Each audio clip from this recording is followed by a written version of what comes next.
สบายดีพี่น้องเบิร์สุขุสุคนเนาะสบายดีFCทุกท่านสวัสดีปีใหม่โอ้ยสบายดีปีใหม่เด้อพี่น้องเด้อเบิร์สุขุสุคนเนาะสบายดีปีเก่าต้อนรับปีใหม่เอ้าแหล่งที่สองคือแหล่งท่องเที่ยวที่ว่า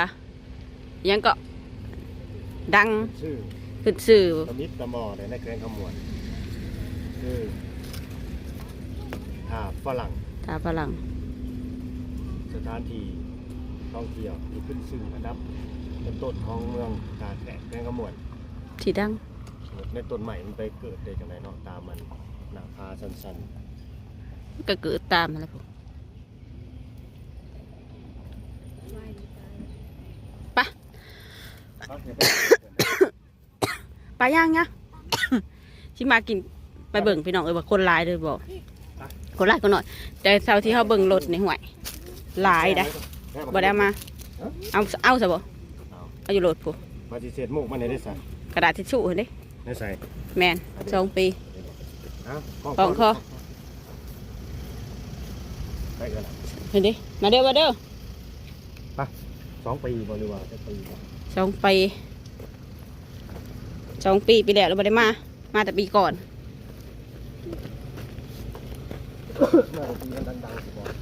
มาแต่ปีเขาเปิดใหม่ๆเปิดได้ประมาณปีหนึ่งบอกแล้วเขาก็มาช่วงนั้นกำลังดังบางคำลูกก็มาเลยเนาะมาอะไรเบิ่งบางคำลูกเบิ่งน้ำมันหักยังหน่อยมันจีจักพี่จังเด้จำมาได้ส่งหมอขามันยาวเด้ตัดมันบ่ตัดบริขาบ่ตลาดเซโน่ชื่ออึดพี่ชักยินดีต้อนรับเมื่อกี้หินเขาตีนฮะยังไงใครจะกินกระแลมหรือว่าไอติมเด่นเนาะยินดีต้อนรับจากอียังอ่านบอกภาษาอ่านบอกยืนหันมาลูกเยอะประกอบไป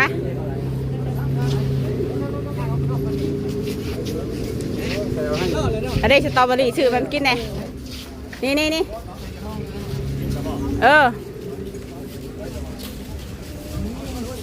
เท่าไรอันนี้นะ3 หน่วย4 หน่วยเท่าไรก็50,000ได้เลยอะไรจ่ายบ่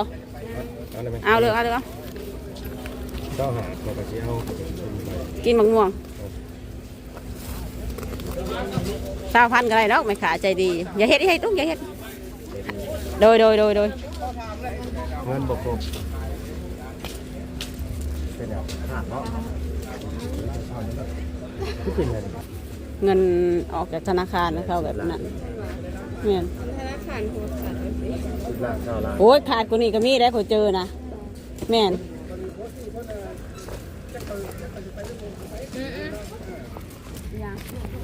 มันเห็นอมยิ้ม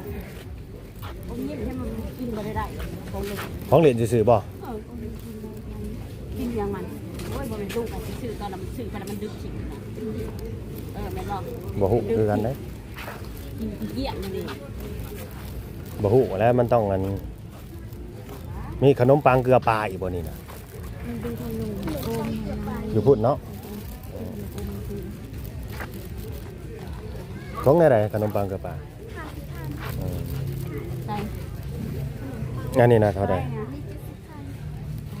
เป็นขนมเลยหวานเนาะเอาตัวนั้นนะลูกเอาขนมนี่นะเท่าไหร่นี่เอาตัวนี้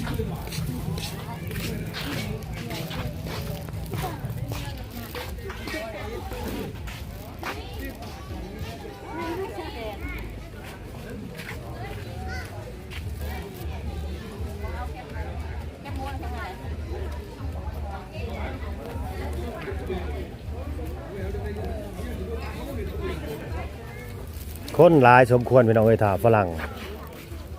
งวังสีคามนี่ก็ดี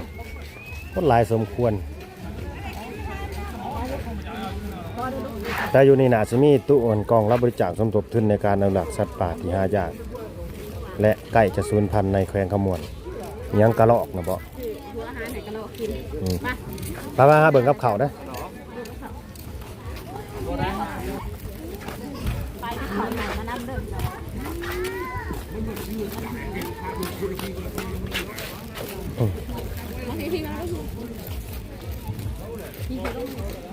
บ่ลงนะไปสั่งกับข้าวพี่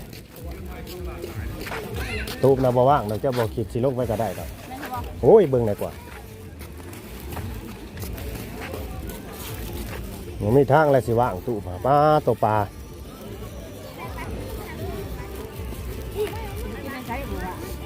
นั่งอยู่เทิงอยู่แล้วทีน่ะพี่โต๊ะอยู่เทิงพี่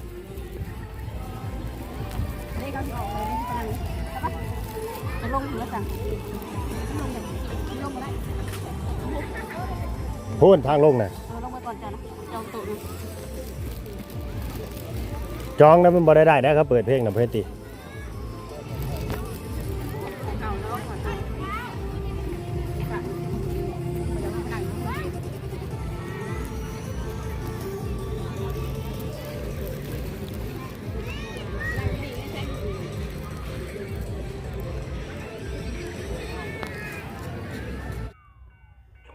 ตัดภาพมาที่พีเดอร์พี่น้องเอ้ยบ้านนี้เนาะมานั่งกินข้าวกันบ้านนี้เด้อลงมากระตู้แล้วกระตู้หรือว่าเรือนแพลอยน้ำเด้อพี่น้องเด้อพอดีเขาเปิดเพลงเสียงดังเนาะเปิดเพลงเสียงดังสนั่นหวั่นไหวอยู่ก็ถือนะมาคุณที่จริงที่เปิดเพลงกันว่าได้แมนอยู่ในแพร่ได้บ่ได้แมนพวกตู้ได้เปิดพวกลูกค้านี่แหละนักท่องเที่ยวเพิ่นนี่แหละถือแบบว่าลำโพงบลูทูธนี่ไปเปิดเพลงกันสนั่นหวั่นไหวอยู่เบิด2ฝั่งเปิดเบิด2ฝั่ง2ทางเปิดแต่เพลงไทยเพลงต่างประเทศก็เลยต้องได้มาพากย์เสียงกันเนาะบัดนี้เนาะบรรยากาศชิวๆพี่น้องเอ้ยกินข้าวนอกบ้านสถานที่ท่องเที่ยวอันนี้แนะนำเด้อ FC คันว่าผู้ใดอยากไปเที่ยวไปสัมผัสบรรยากาศเนาะพี่น้องคนไทยแนะนำได้อันนี้สถานที่ท่องเที่ยวนี่ก็เป็นอีกสถานที่ท่องเที่ยวแหล่งหนึ่งเนาะของแขวงขมวนเนาะแขวงขมวนเมืองท่าแขกแขวงขมวนเนาะท่าฝรั่งวังสีคามเป็นอันดับสถานที่ต้นๆของแขวงขมวนเลยอันนี้เนาะสิว่าอันดับหนึ่งเลยก็ได้พี่น้องเอ้ยเหมาะแก่การไปเที่ยวแบบว่ากินลมชมวิวกับแม่นเนาะบรรยากาศแบบว่าอาบน้ำมานาเล่นน้ำเล่นหยังนี่เนาะเสียแต่ว่าเขาบ่มีแบบอยู่นี่บ่มีแต่ว่าสลิงเด้อโหนสลิงนี่บ่มีตัวนี้เนาะสถานที่ท่องเที่ยวอยู่แขวงขมวนนี่ตอนนี้ก็สิมีที่ว่าดังๆเนี่ยก็คือทำปลาเสื่อมเด้อพี่น้องเด้อทำปลาเสื่อมก็มาดังปีนี้แต่ว่าถ้าฝรั่งนี่เปิดมาก่อนหมู่เนาะเปิดมาก่อนทำปลาเสื่อมเปิดมาก่อนทำนางแอ่นนะเปิดมาก่อนสถานที่ท่องเที่ยว2แห่งนี้เนาะแต่ว่าทำนางแอ่นกับทำปลาเสื่อมนี่สิเป็นแบบว่าอันนี้สิเป็นสถานที่ที่ว่าหินย่อยเนาะพี่น้องเนาะหินย่อยแหละหินย่อยหินออกนอกนะครับประมาณนี้เนาะเป็นถ้ำก็ไปฮะนะมีน้ำย่อยแล้วก็เป็นถ้ำก็ไปน้ำใสอีกในถ้ำนะก็เย็นบรรยากาศเย็นอันนั้นก็ดีถ้าไปได้ไปสัมผัสกับสิหูเนาะว่าเป็นอย่างไรเพราะว่าเฮาก็ไปมาแล้วถ้ำละเทื่อถ้ำนางแอ่นก็ไปเทื่อนึงถ้ำปลาเสื่อมก็ไปเทื่อนึงเนาะคือมื้อนี้มื้อเดียวกันแหละไปถ้ำปลาเสื่อมแล้วก็มาถ้ำฝรั่งมากินข้าวอยู่ถ้ำฝรั่งอันนี้ถ้ำฝรั่งนี่เหมาะสำหรับคนที่แบบว่าพาครอบครัวเนาะไปปิกนิกหรือว่ากินข้าวกินน้ำริมกินข้าวกินน้ำในเรือนแพนะเนาะนั่งตูบเรือนแพเนาะกินข้าวสั่งอาหารเขาก็มีเบิดเพราะพวกส้มตำไก่ย่างปลาเผาอาหารตามสั่งก็มีพี่น้องเอ้ย มีทุกอย่างนะตามสั่งก็ดีเนาะนับตั้งแต่ผัดกะเพราะกะเพราผมมีเบิดนั่นแหละมีทั้งอาหารไทยอาหารนั่นจีนอาหารเวียดนามผมก็มีบ่จักเอาว่าเนาะเพราะว่านักท่องเที่ยวมันมีเบิดเด้ทั้งลาวทั้งไทยทั้งจีนมีเบิดอยู่ในถาดฝรั่งนี่ครบอยู่นั่นแหละมีฝรั่งเด้อเนาะฝรั่งก็หลายคือกันเห็นเขาขี่รถอยู่ฝรั่งก็ขี่รถจักรเนาะส่วนมากเขาพวกฝรั่งขี่รถจักรใส่แว่นก็เห็นคือกันสมกับที่เขาขึ้นชื่ออะไรว่าถาดฝรั่งเป็นไปได้อย่างใดถาดฝรั่งสิบ่มีฝรั่งมันเป็นไปบ่ได้เนาะพี่น้องเนาะมันต้องมีฝรั่งรายการเมนูอาหารมื้อนี้ก็บ่ได้มีหยังหลายเด้อกินแบบลาวๆหั่นแหละส้มตำปลาย่างแล้วก็ต้มยำปลาคึ่งเนาะถ้าสิบอกราคาอาหารก็ได้เนาะบอกราคาอาหารก็ได้แต่ว่าคุมื้อนี่เขาพัฒนาแล้วพี่น้องเอ้ยเขาพัฒนาหลายทางด้านการสั่งอาหารเนาะเดือนแพร่ถาดฝรั่งพัฒนาคือแบบพนักงานเขานี่บ่ต้องมาคอยจดออเดอร์เนาะจดบอกจะบินสั่งเอาในแอปเลยสแกน QR code เขาแล้วก็เข้าไปในแอปเขาแล้วก็สั่งได้เลยจะอยากได้ยังจะเอาเท่าใดเจ้าก็สั่งได้หั่นสั่งก็สั่งไปตามรายการเขาแหละเนาะกดยอมรับตกลงบัดเวลาสิเช็คบิลก็เเช็คบิลนะฮะเลยเข้าไปในแอปหั่นนี่ต้มยำปลาเค็งเนาะเมนูสุดท้ายต้มยำปลาเค็งน้ำข้นแซ่บไปน้องเลยเนาะยอมรับว่าแซ่บการันตีเลยเสียแต่อย่างเดียวบ่มีหม้อไฟถ้าเกิดว่าคนอยากกินร้อนๆก็กินตอนใหม่ๆนี่แหละมันก็ร้อนอยู่ถ้าว่าพวกอยากกินหม้อไฟนี่ต้องเขาไปนั่งกินเหล้ากินเบียร์พี่น้องเอ้ยแต่อยู่นี่นะก็กินได้อยู่แต่ว่าบ่มีดอกหม้อไฟนะเนาะมีแต่เขาใส่ถ้วยธรรมดามาให้แบบนี้แหละกินเหล้ากินเบียร์ก็มีเขาก็ขายคือกันนี่เนาะพวกมากินแบบเบียร์นะเขาก็ขายคือกันส่วนมากก็เฮาก็สิบ่เห็นเขาสั่งแบบหม้อไฟมาบ่มีเนาะถือข้าวมากินเองนี่ถือติบข้าวมากินเองแบบว่าประหยัดค่าใช้จ่ายเด้แต่เขาก็บ่ได้ห้ามเนาะเขาบ่ได้ว่าบ่ได้มีกฎว่าไปถือข้าวมากินแล้วสิปรับจังซั่นจังซี่บ่มีคนอยากเล่นน้ำก็ได้เด้อเนาะลงไปเล่นน้ำลงไปอาบน้ำชิวๆเนาะขี่เรือยางเนาะพายไปพายมาอยู่นั่นแหละไปบ่อยากขี่ก็ลงไปลอยก็ได้อันเด็กเขาลอยอยู่ลอยคออยู่ปุ๊บกลางน้ำปุ๊บลอยเขาก็ลอยอยู่น้ำข้างตู้เขานั่นแหละเนาะเขาก็บ่ลอยผู้ลอยมานอกก็ได้ผู้ก็ลอยเก่งลอยขวบไปขวบมาเนาะน้ำมันใสพี่น้องแต่บ่ฮู้ว่ามันเลิกมันตื้นจังได๋น้ำนี่ก็ดิแบบซองบ่เห็นขี้ดินหั่นนะน่าสิเลิกอยู่ดอกครับว่าแต่ว่าเขาก็บ่ย่านเนาะคนที่บ่ย่านน้ำเขาก็บ่ย่านปลากระหลายเด้อที่ลอยดงเด้งอยู่ในน้ำน่ะคือปลาเด้อน่ะเด้อปลาของแท้เลยเนาะบ่ได้ย่านคนอีกอันนั้นก็ดีลอยตากินอาหารส่วนมากบางคนก็ซื้อขนมปังเนาะให้ปลายอมรับว่าปลาหลายพี่น้องเอ้ยปลาก็สิมีแต่ปลาตะเพียนนั่นแหละเนาะภาษาไทยน่ะสิเอิ้นปลาตะเพียนสลาวเอิ้นปลาปากปลาตะเพียนอันเดียวกันนั่นแหละหลายปลานี่มีเป็นหมื่นๆโตบ่หมดจักกันบ่กลัวบ่อน้ำตื้นบ่ก็ไปบ่อน้ำตื้นอยู่ทางสะพานทางคัวที่เขาขามมันนี่แหละขามห้วยนี่เดี๋ยวลงไปเห็นเป็นแพอยู่บ่อน้ำตื้นนะแห่งหลายกว่านี้พี่น้องเอ้ยอันนี้บ่อนมันเลิกนะบ่อนเป็นวังอันนี้นะมันเลยบ่หลายผู้มันที่มันหลายคืออยู่ทางหลังผู้ทางหลังลูกสาวลูกชายผู้แหละผู้ยาวไปทางนั้นหลายทางนั้นเอาไปส่องเบิ่งเห็นนะหลายรายการอาหารก็สิบอกเด้อราคามันก็ถือว่าบ่แพงเท่าใดพี่น้องเอ้ยเนาะบ่แพงปานใดพอกินอยู่เนาะเขาก็บ่ได้คิดเกินนะบ่ได้เกินราคาอันที่บ่ดีนี่บางบ่อนนี่แพงกว่านี้อีกราคานี่ราคาต้มยำมันนี่ก็ยังประมาณเท่าใดนี่แหละเพราะว่ากินมื้อน่ะก็สิเบิดอยู่ เท่าไหร่เป็นเงินไทยก็สิบ่เกิน500บาทพี่น้องเอ้ยประมาณนั้นแหละแต่เงินกีบก็เบิดอยู่300,000มื้อน่ะก็ดี300,000ปลายน้อยนึง300,000กีบ กินอิ่มเกือบบ่เบิดพุ่นแหละต้มยำนี่ก็เกือบบ่เบิดพออิ่มเด้อิ่มปลาย่างกับตำบักหุ่งก่อนข้าวเจ้าเขาก็มีให้เด้อกันไผอยากกินข้าวเจ้ากับหุงกันมีคือกันมากินกับต้มยำนี่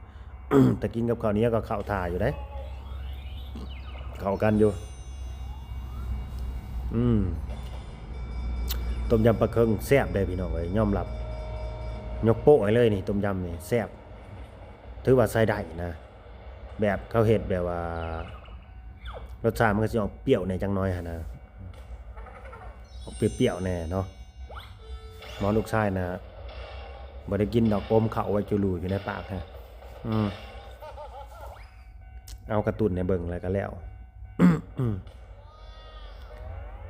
ทั้งอันเฮ้ยเว้าพื้นนั่นน้ำแข็งเนาะน้ำก้อนเพิ่นกัดบ่ได้มีทั้งให้ดอกมันบ่พอว่าซั่นทั้งบ่พอกันทั้งน้ำก้อนเลยใส่ธงยางมาให้ก็บ่เป็นหยังพี่น้องเอ้ยบ่ได้ซีเรียสเนาะใส่ธงยางมาให้ก็เอาเป๊ปซี่ก็ขวดละ50 บาทนี่แหละแต่ว่าไรเป็นเงินไทยก็ดี50 บาทเด้อเป๊ปซี่ฮะเป็นเป๊ปซี่ไทยเด้อ50 บาทน้ำก้อนก็สิประมาณ20 บาทน้ำก้อนก็ดี ธรรมดาพี่น้องเอ้ยธรรมดารายการอาหารหรือว่าค่าเมนูอาหารน่ะธรรมดาเนาะเขาบ่ได้บวกหลายเกินไปนะแต่ว่าค่าตูบนี่ก็มีเสียเด้อค่าตูบนี่ประมาณ80หรือ90 บาทต่อ1ครั้งเวลาไปนั่งเนาะนั่งได้เบิดมื้อก็ได้เสียสำแหน่ทางเงินกีบก็50,000กีบค่าตูบเพิ่นอันนี้ตูบนี่ก็สิ สินั่งบ่เกินนั่นเต็มที่ก็บ่เกิน8คนพี่น้องก็เต็มเนาะแต่นั่งทั้งข้างก็ได้อยู่กันมีโต๊ะเสริมมานะประมาณ10พุ่นแหละตูบกันนี่ก็ดีกันมีทั้งมีโต๊ะมีตังนะเสริมเนาะถ้าฝรั่งนี่ก็คนไทยก็มาเที่ยวหลายพี่น้องเอ้ยเนาะคนไทยคนลาวเนาะแล้วก็คนจีนก็มีเด้อมื้อน่ะยังเห็นพวกอินเดียพวกก็ยังมีได้จักลงมาแต่ทางใดบังคิดเอามาขายทั่วบ่แม่นมาเที่ยวเฮือนพี่น้องเอ้ยเนาะเฮาก็สิได้จบคลิปภาคไว้ซ้ำนี้เนาะต่อไปก็สิเป็นเสียงบรรยากาศสดๆเด้อจากสถานที่ท่องเที่ยวบ้านนี่บรรยากาศพี่น้องมึงดูปลานะเดี๋ยวเห็นว่าโตปลาน้ำจักไซขนาดใดคนก็เต็มเบิดรอคิวกินข้าวอยู่ชั่วโมงหนึ่งเนาะเผื่อสิได้คิวคนมันหลายเต็มเบิดบ่พอกันไอดีขนาดหามือบ่นั่งบ่พอกันว่าเต็มเดี๋ยวรอคิวกันด้วยกันรอบ่นั่งด้วยกันผู้บ่ได้นั่งกันหลาย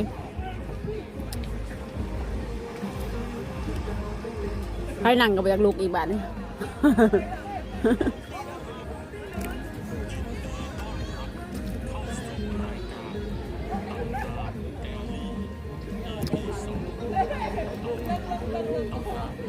เล่นน้ำก็เล่นน้ำ